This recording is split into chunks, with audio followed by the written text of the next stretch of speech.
Today, we're diving into a topic that's everywhere these days. Protein. Are you getting too much, not enough, or just the right amount? Spoiler alert, it depends on a bunch of factors like your gender, age, activity level, and even if you're on weight loss meds or supplements. I'm basing this off some solid advice from dietitian Christy Wimpton. Let's break it down step by step. First up, are you overloading on protein?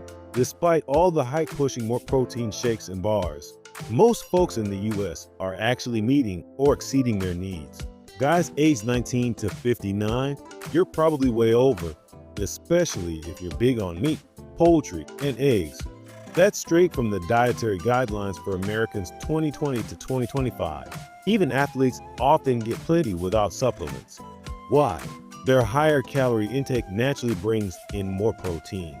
So, if you're chowing down enough food overall, you're likely good. Now, on the flip side, are you getting enough?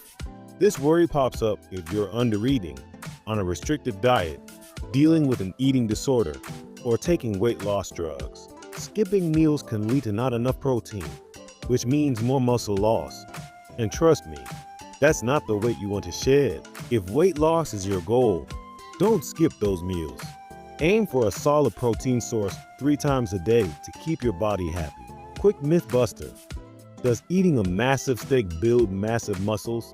No, protein is key, but it's strength training that actually grows those muscles.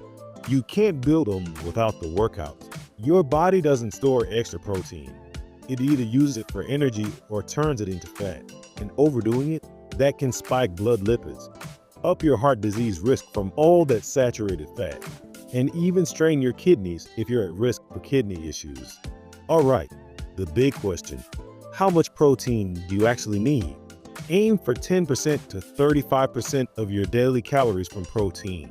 For a 2,000 calorie day, that's 50 to 175 grams. If you're an average sedentary adult, the RDA is 0.8 grams per kilogram of body weight.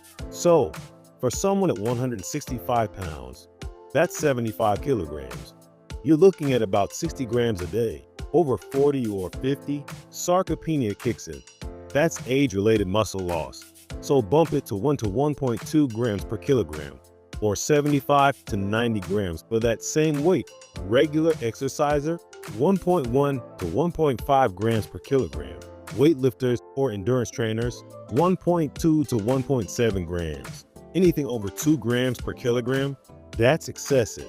If you're overweight, adjust your weight calculation to avoid overestimating. Chat with a dietitian for that. Same if you're underweight or on meds. Where should you get it from? Go for the healthiest options.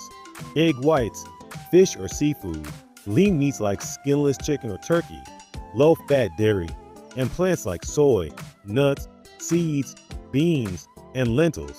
Stick to whole foods over supplements whenever possible. They've got all the extras your body needs that powders just can't replicate. When's the best time to eat protein? Spread it out evenly. Most people load up at dinner and skimp on breakfast. New studies suggest shifting some to breakfast could curb hunger and help with weight management. But we need more research. General rule, 15 to 30 grams per meal, more than 40 grams at once. Not really better. Save your cash. If you do want a supplement, check for 2 grams or less saturated fat, 5 grams or fewer sugar, under 200 calories, and no trans fats or partially hydrogenated oils. What does 15 to 30 grams look like in real food? Easy. A banana, Greek yogurt, and hard-boiled egg, 19 grams. 3-ounce chicken breast with half cup rice and veggies, 25 grams. Egg and bean burrito with milk, 28 grams. Most people, even athletes, can hit this with dairy at every meal and a deck of cart-sized meat portion at lunch and dinner, paired with fruits, veggies, and grains. Don't let protein hog the plate. Need more? Add beans, lentils, soy, or seafood, not processed stuff. So, there you have it, protein demystified. Remember, it's all about balance. If this resonates, hit like, subscribe, and drop in the comments. What's your go-to protein source? Big thanks to Christy Wimpton from Nutrition Counseling and Education in Mankato, Minnesota. for the insights. Stay healthy. See you next time. If you are feeling under the weather, you can walk into American Family Care Joplin 7 days a week with no appointment to get a diagnosis. We will have you feeling better and back on your feet fast. AFC Urgent Care Joplin, located off 3rd and Rangeline behind Starbucks. American Family Care. The right care, right now.